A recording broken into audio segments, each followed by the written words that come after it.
Jim and Lynne, when did you move to Enfield? We moved to Enfield in June 1976. And what made you start the kiddies club? Well, we started because our young son wanted to go to football in Enfield, and we took him along, and he actually joined what was the kiddies then, and he became a mascot, and we both started going regularly, and then they needed somebody to take over the kiddies as the person was leaving who was doing it. Yeah, we didn't actually start the kiddies. No. That was started long before we started coming. My son wanted me to take him to Tottenham, and I'm an Arsenal supporter, so I said, I'm not taking you to Tottenham, so he said, take me to Enfield instead. And we didn't even know Enfield had a football club. So we looked up the next fixture, brought him along. It was Kidderminster Harriers in 1987, and well, we both enjoyed the game, me and him. And on the way home, I said to him, should we go again? That was good. And we started coming regularly after that. And it wasn't until he was a mascot that Lynn came along to see him be a mascot. And she found it was enjoyable, and she came with us. And then when we saw an advert in the programme asking for somebody to help with the kiddies, we put our names forward and went to the next committee meeting. You mentioned the mascots. They were quite important, weren't they? They got very involved. Yes. We had a mascot for, in the end, we used to have one for every home and every away game. And we met them about an hour and a half before each game and took them around the changing rooms, and they got their programmes signed by the players and showed them around, then changed them into their kit, and they had a little kick around with the players on the pitch, and then they led the team out and had their photographs taken and shook hands with the referee. The referees used to like it as well, and the linesmen, they liked having their photos taken. You said that the referees were very good to the mascots. Tell me a bit about that. The referees, we used to take the mascots into the referees' dressing room, and they often used to give the mascots £1 or whatever coin they were tossing up at the start of the game. And the referees were very good with the mascots, all of them. Yeah, we used to have to introduce them. It was a rule, I think, that we used to have to tell the referees that we had mascots. Yes, we had to inform them that there was a mascot, and they used to meet them. Yeah. Tell me a little bit about all the events that you organised. We used to come down to the club and get birthday cards signed by their favourite players, and Christmas cards signed by their favourite players, and we had a Christmas party each year for all the mascots, for all the kiddies, because they couldn't all be a mascot every year. They only ever got to be mascot for one home game, and then they could do as many away games as they could fit in.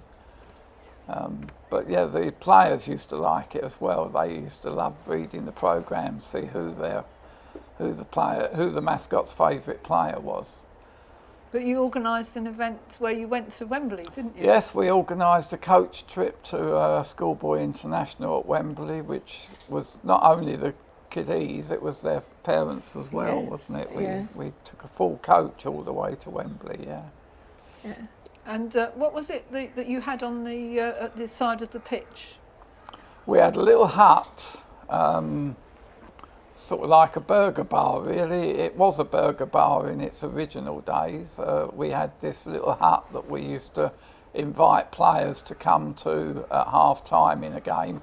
Players that weren't playing, perhaps injured players or reserve team players, used to come and meet the kiddies, sign autographs.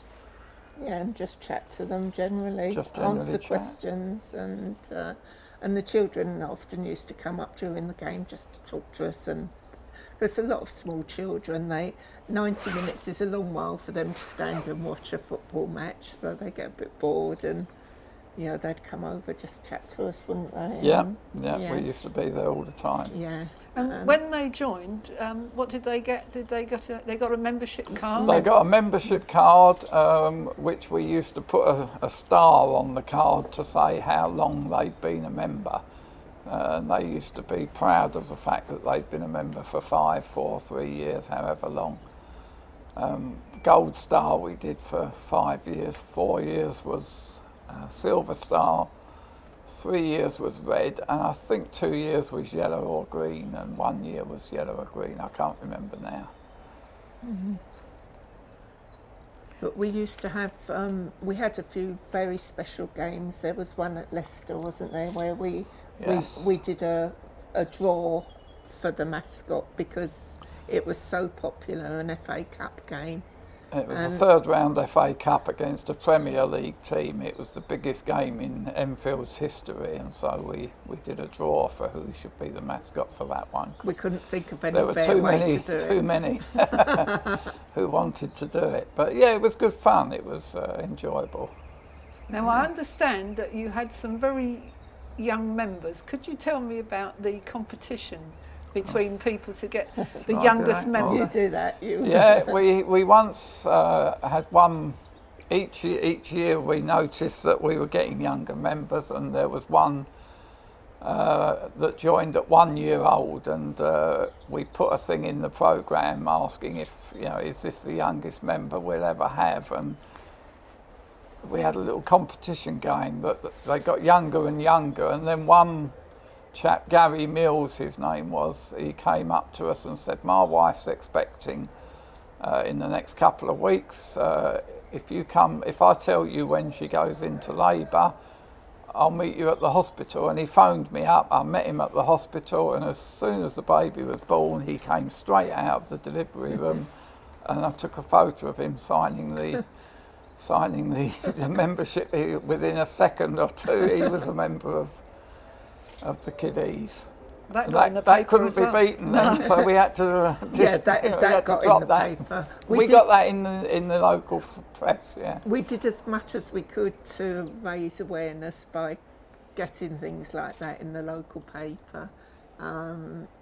Jim also did a sponsored slim, which was money towards the kiddies. Yeah, the club physio used to weigh me each week, and we used to go out on the pitch and announce to the crowd how much weight I'd lost, which was an incentive to lose weight because I didn't want him telling them that it'd gone up.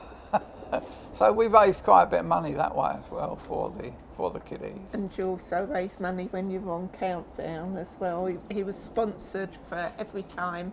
That was when we were at Enfield Town, and he was sponsored for every time that he mentioned Enfield Town on television.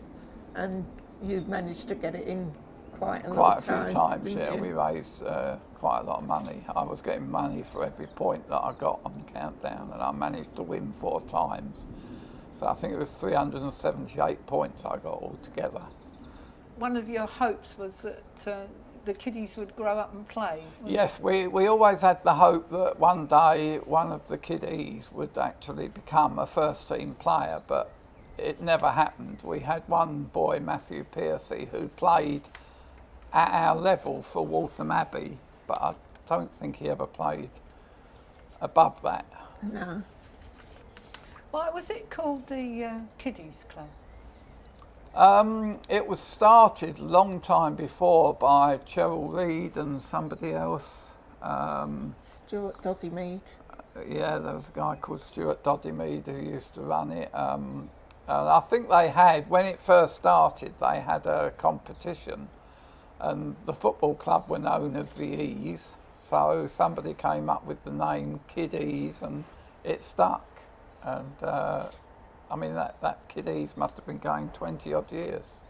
It grew quite quickly, didn't it? How many were there when we started the Kiddies? There were 21 members, which was the most I think they'd ever had.